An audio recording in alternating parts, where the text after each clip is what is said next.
I grew up about 20 blocks from here. My name's Karen Watson. And I'm here to talk to you not about health care, but about prevention.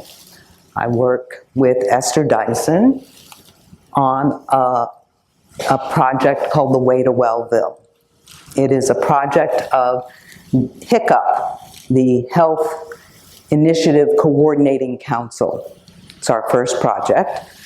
And it's 5 places, small places, each 100,000 in size or under, 5 metrics over 5 years to see which communities can get the healthiest over that time period using interventions.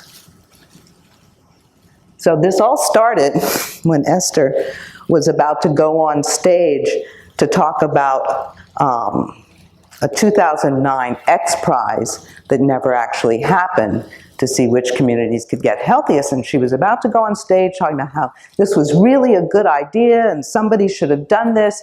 And as she stepped on stage, she realized, you know, it's pretty lame to go on stage and talk about an idea that somebody else should have done. Let that be a lesson to us all. So as she was walking on stage, she just decided that she was going to announce that she was going to do it. And that's how HICCUP was born. Like I said, it's a competition between 5 small communities. We wanted them all to be isolated communities under 100,000 because we figured that that's the way that change happens.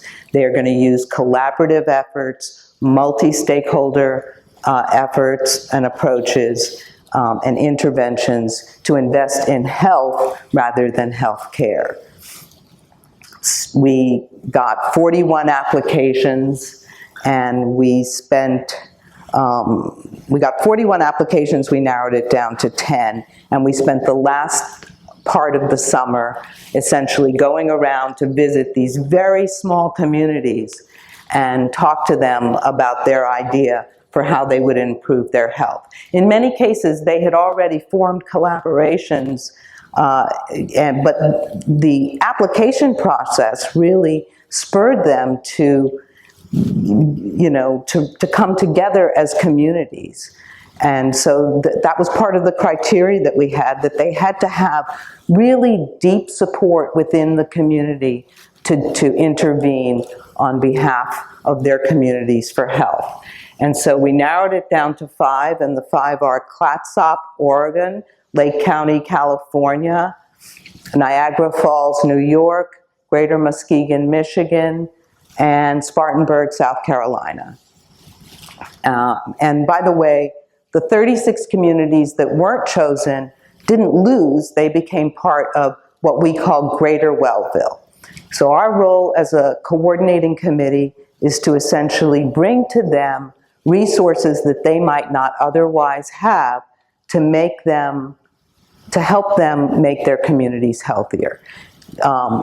Technical support, financial support, and all the while what we're going to be doing is collecting the data to see what works and what doesn't work, frankly, to make that available in an open sourced way so that the rest of the world can see what works and what doesn't work. Frankly, these are our core constituents, right? These are the people that we want to learn about we want them to learn how to improve their health. And by the way, the USDA agrees, and that's what the Obama administration is trying to do with school lunches. You have to begin to show these constituents that fruits and vegetables taste good. You have to create demand for healthier foods because right now they don't have it. We want to take their school lunches from heat, and serve to fresh cook so that they develop a taste for vegetables and fruits and lean grass-fed meats and other kinds of foods that are healthier rather than the processed foods that they're eating right now. We want to, one of the things we're going to try to do is make their communities, these communities demilitarize zones for food. So convince Burger King and Wendy's, there's a Wendy's right down the street here, and Denny's, convince them to start trying out the healthier things that we think they're working on in their labs in these communities. We want them to have more bike lanes. We want them to have sidewalks. You know, we want to encourage their physical fitness. 80%, you guys know this, 80% of chronic disease is related to our lifestyles, right? What we eat, smoking, tobacco, alcohol, and lack of physical fitness.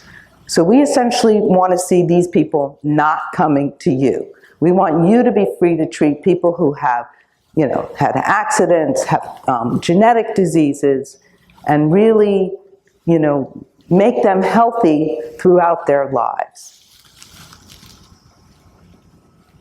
You know, we want them to know what a papaya is. But the truth is that even if every one of us today in this society were to have a great demand for fresh fruits and vegetables, there wouldn't be enough. There wouldn't be enough.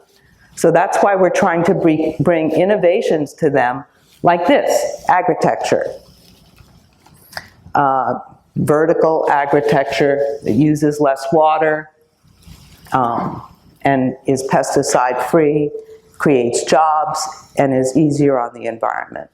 Really, you know, there are other innovations, quantified self-innovations that you guys all know about, Fitbits, Jawbone, some of the devices that we've heard about here today to be able to monitor your heart, things that allow you to have more self-awareness about your own physical health.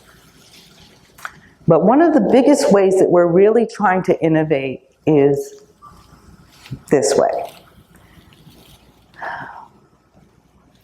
This is probably the most difficult piece, which is to transform the economy from being about health care, which we spend 17% of our GDP on, to being about health and wellness.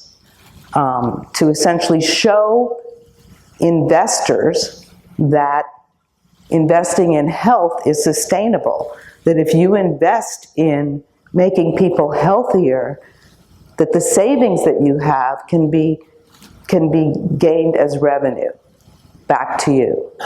This is probably the most difficult thing. I mean, there are going to be some things that just won't return on investment, but there will be some things that will. And we figure by collecting all of the data in these communities about what's working and what isn't, if we can get the communities to quantify that, we can return that back to investors. Social impact investors for sure, but just everyday Wall Street investors. We really need to reform the financial system in order to be able to do this.